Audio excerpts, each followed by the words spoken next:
Decía Grande Cobián que la comida es el placer que queda cuando los demás van desapareciendo. Siempre pensamos que era una exageración de don Paco, ilustre científico que solía venir mucho a estos lares cuando trabajábamos en sanidad.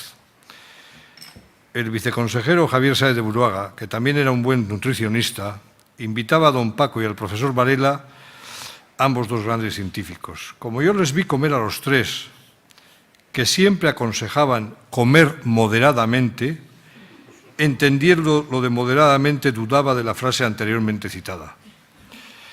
La edad y mi enfermedad han hecho que muchas pasiones se hayan calmado en mi organismo y por fin he podido comprender la frase del sabio investigador. El apetito y el gusto por los alimentos es cosa hermosa, a pesar del polifenol oxidasa. Y hay del día que lo perdamos.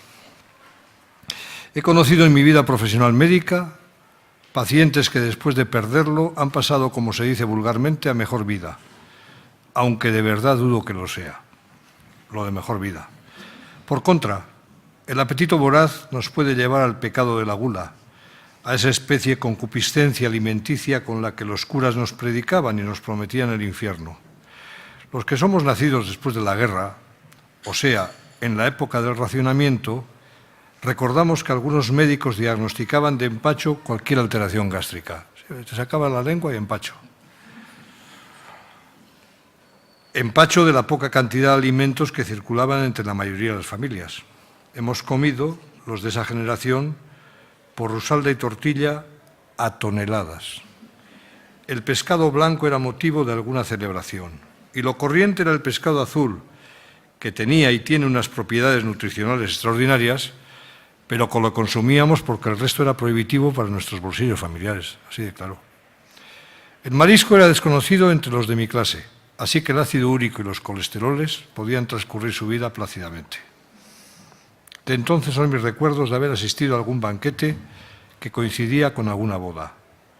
Hay otra palabra que resuena en mi memoria como algo extraordinario además del banquete, que es la colineta, aquella tarta rodeada de nata tan especial para un chiquillo. Banquete y colineta han desaparecido de mi vocabulario. La primera porque en la actualidad uno puede comer en calidad y cantidad sin que tenga que hacer un pomposo o rumboso acontecimiento. La segunda porque siendo una tarta tan bilbaína no ha coincidido mucho conmigo. En aquella época no había televisión ni tampoco los arguiñanos de turno, pero había grandes cocineros en las casas o los chocos, hombres y mujeres. Por ejemplo, en mi casa el padre aventajaba a la madre en la cocina, con una diferencia de varios puntos. En el bacalao al pil pil no había comparación. Pero ¿por qué nos gusta tanto comer? O dicho de otro modo, a los que no les gusta no saben lo que se pierden. Voy a partir del hecho de que todos estamos de acuerdo en que es necesario alimentarse para vivir, pero la comida es un placer o debe ser un placer no solo alimentario. Una buena carne o un buen pescado son ricos, pero la comida tiene otros ingredientes, como la puesta en escena a la mesa, la buena compañía y una bebida agradable. Tomarse un buen Rioja, un Solar de Estronza, un Marqués de Riscal o una botella imperial, cito 3 vinos emparentados con bilbaínos, es un momento agradable.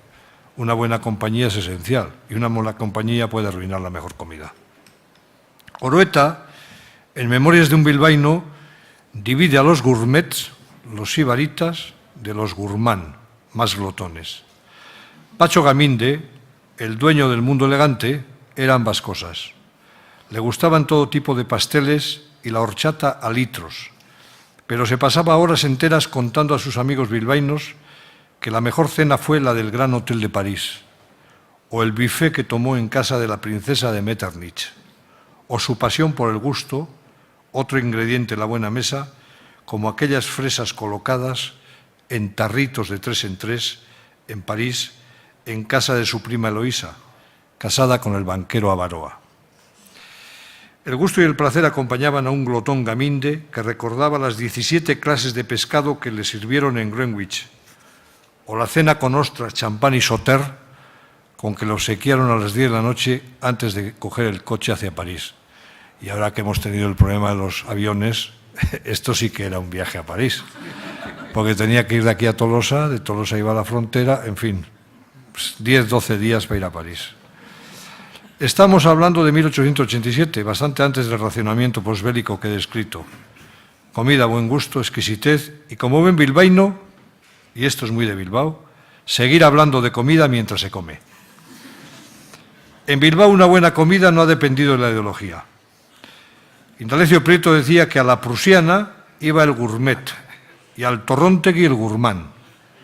A Víctor Chávarri, el gran industrial, el que encabezó la lucha proteccionista contra los tratados de comercio que el gobierno quería firmar en 1894 con otras potencias extranjeras, le dieron un banquete ese mismo año. Los liberales fueristas se reconvirtieron en el germen del nacionalismo español después del desastre de Cuba. Antes empezaron despreciando a los políticos y equiparando la política con sus intereses industriales. Celebraron un mitin en Arriaga al grito de España para los españoles, o viva el trabajo nacional.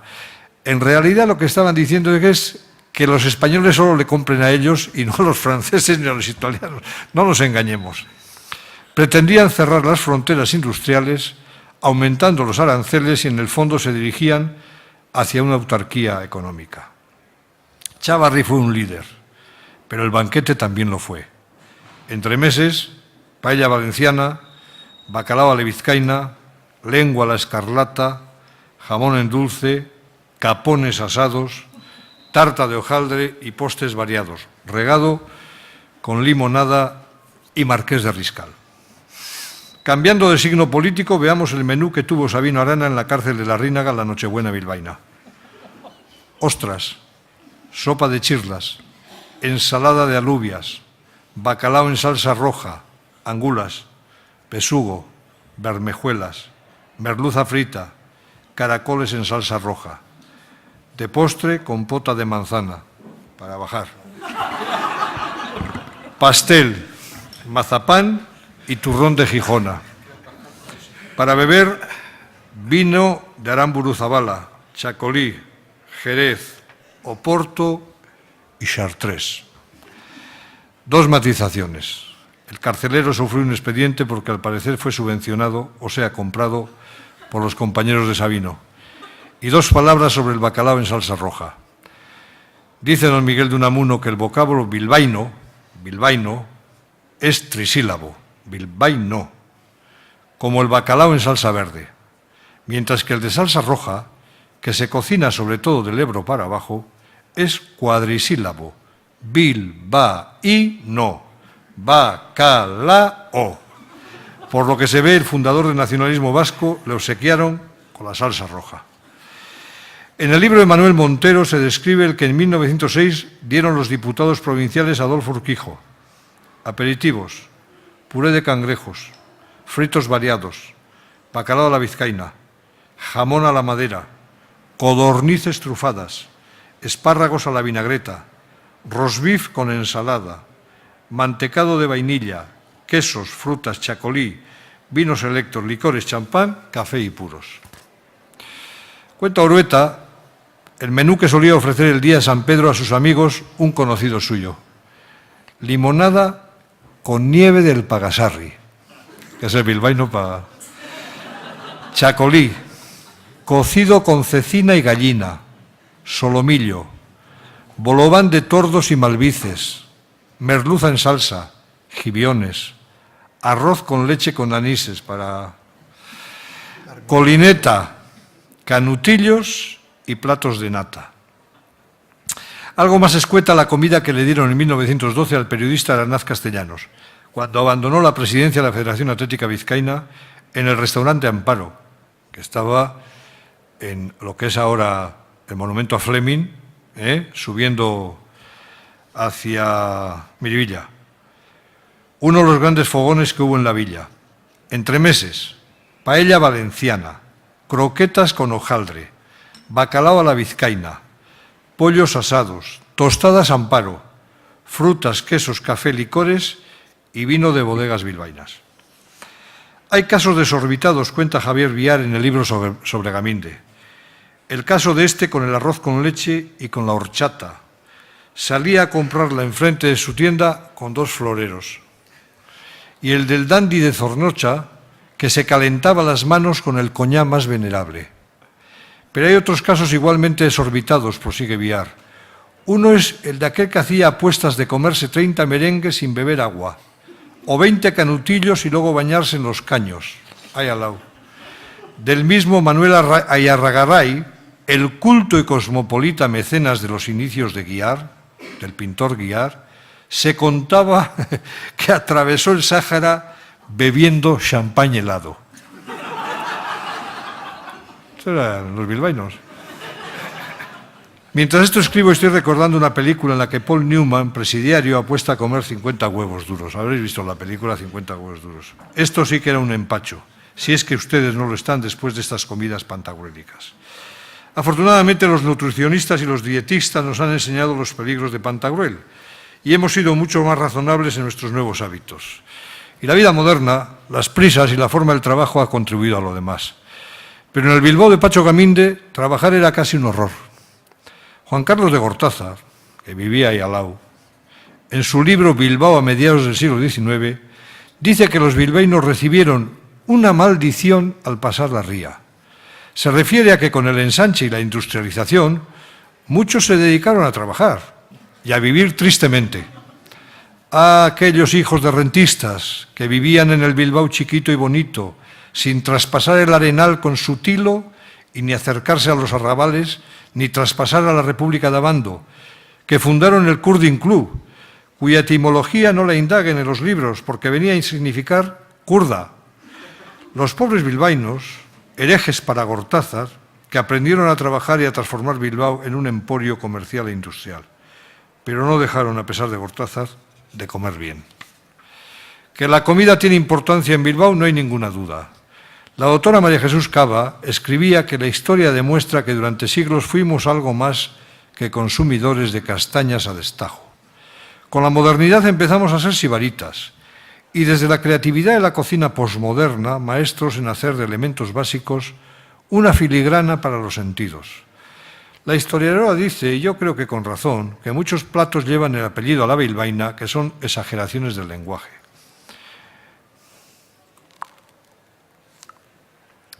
Yo mismo he pecado y he picado alguna vez extramuros de Bilbao, probando algún plato condimentado y preparado a la bilbaína, que era una auténtica porquería y que no hacía honor a nuestra gran cocina. Ella destaca como dulces identificados con la villa, la carolina, el bollo con mantequilla, el pastel de arroz, los jesuitas y algún tipo de colineta. Había oído yo que los rusos también eran invención bilbaína, pero les aconsejo los relámpagos de Jáuregui, en el ensanche, aunque no sean invención bilbaína, el Sant Honoré de la Suiza, el pequeño pastel de Urrestarazu y las carolinas de Arrese.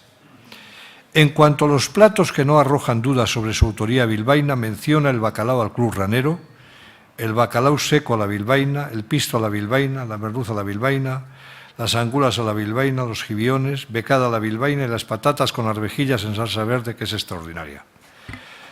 Y que no la hacen en casi ningún sitio, solo la hacen si encargas encima del museo, donde Basabe. Uno aprende a ser prudente todos los días porque yo hubiera empeñado mi palabra diciendo que el bacalao al pilpil, gloria de nuestras mesas, es bilbaíno, en contraposición a la tortilla de bacalao, que lo ponen magníficamente en Guipúzcoa. No coman en Guipúzcoa bacalao al pilpil, pero coman un buen bacalao, una buena tortilla de bacalao, pues extraordinaria. El bacalao está ligado a la cocina vizcaína, sobre todo con la anécdota que ocurrió en la Primera Guerra Carlista. El importador de bacalao Gurtubay puso un telegrama a sus proveedores pidiéndoles le enviaran 100 o 200 bacaladas. La O jugó una mala pasada y el demandado entendió que el pedido era de 1.200.000 bacaladas. Gurtubay creyó arruinarse por no poder pagar, pero hete aquí que a don Carlos María Isidro de los Dolores, el pretendiente hermano de Fernando VII y oponente de su sobrina Isabel, se le ocurrió cercar Bilbao, en contra de la opinión de don Tomás de Zumalacárregui, que encontraría la muerte por una infección provocada por un rebote de una bala disparada desde las filas de los defensores de la villa. Estaba él en Begoña y un defensor le pegó un balazo, rebotó, le dio a don Tomás en la rodilla. ¿Y qué pasó? Que Zumalacárregui no quiso que sus cirujanos lo operaran y dejó su vida, que la perdió, en manos del curandero Petriquillo, que llenó su pierna de ungüentos y emplastos hasta producirle la mortífera gangrena. Pero hay que tener mucho cuidado con los farmacéuticos.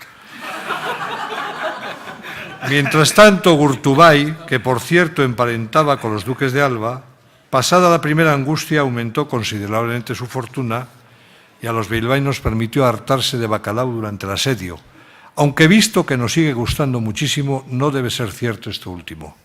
Pero entiendo que el bacalao al pilpil es un plato de asedio, de pocos ingredientes en la cazuela, aparte del mismo, del aceite y una resistente muñeca que sepa moverla para engordar la salsa. La emulsión que decía el compañero. Para la Navidad del año 2007, la Fundación Bilbao 700, que dirige Begoña Salinas, editó el libro La cocina bilbaína, Florentina Inchausti de Prellezo.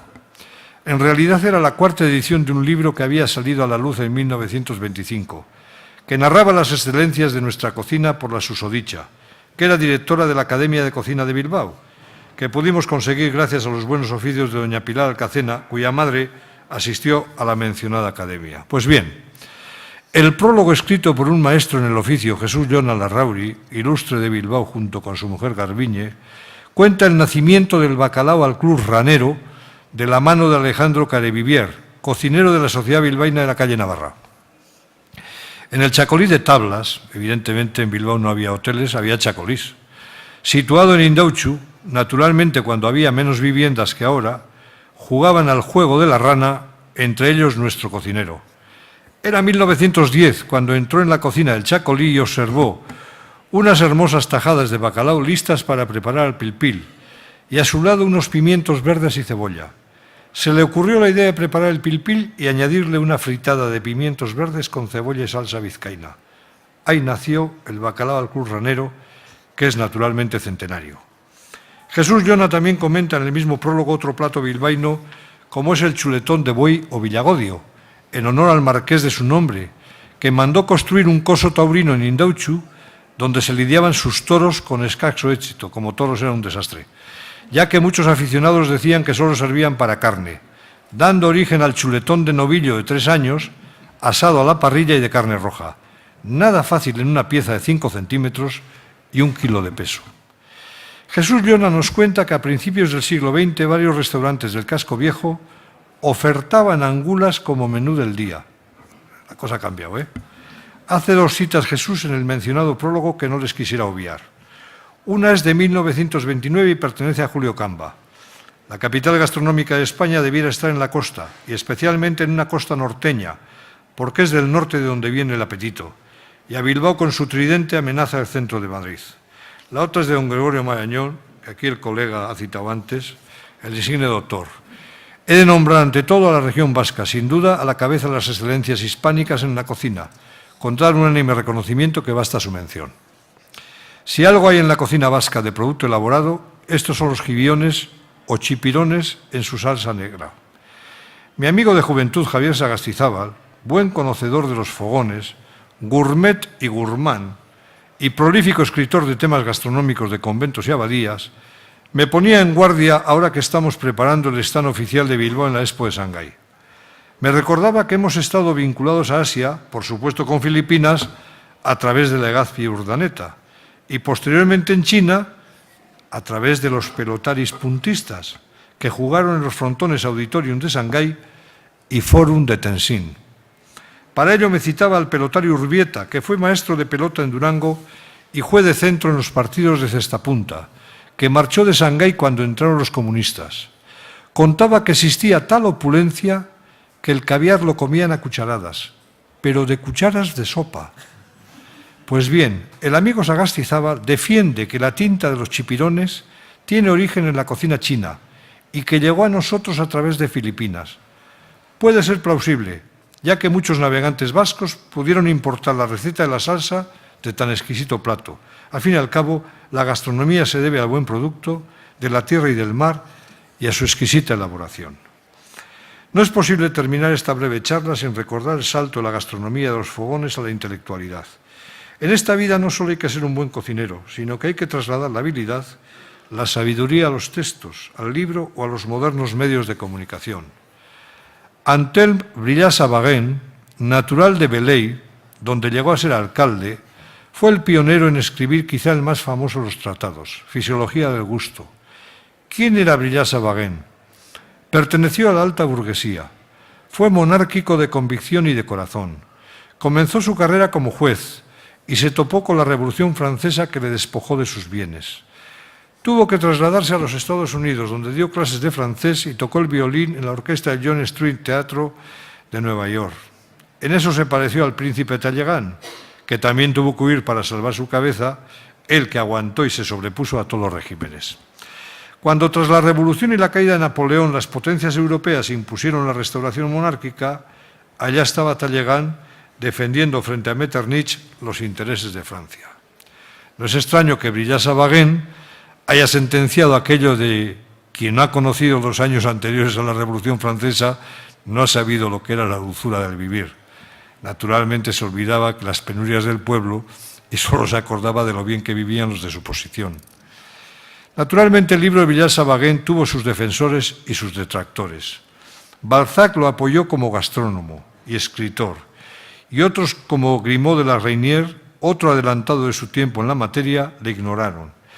El marqués de Quissy, gran chambelán de Napoleón, decía que era un hombre de poca sensibilidad. Al decir de sus coetáneos era un hombrón, solterón, con un gran apetito, que tras llenar la tripa se dormía. A pesar de todo hay que reconocer que fue, junto con Grimaud de la Reynière, el primer especialista de gastronomía. Falleció a los 71 años, después de asistir a una misa en memoria del decapitado Luis XVI. En honor de su madre, que se llamaba Aurora, inventó un plato seguramente fácil de hacer para los que comemos deprisa y corriendo para reintegrarnos al trabajo. Lo voy a relatar. Se denomina Oguellé à la belle aurore, a su madre Aurora. 2 perdices, un foie gras de kilo, un faisán, 350 gramos de carne de conejo de monte, un pato, un pollo, un filete de buey, media libra de lomo de cerdo, huevos, trufas, champiñones, pistachos, manteca de cerdo, mantequilla y harina. Una vez cocido, hay que reposarlo durante 24 horas.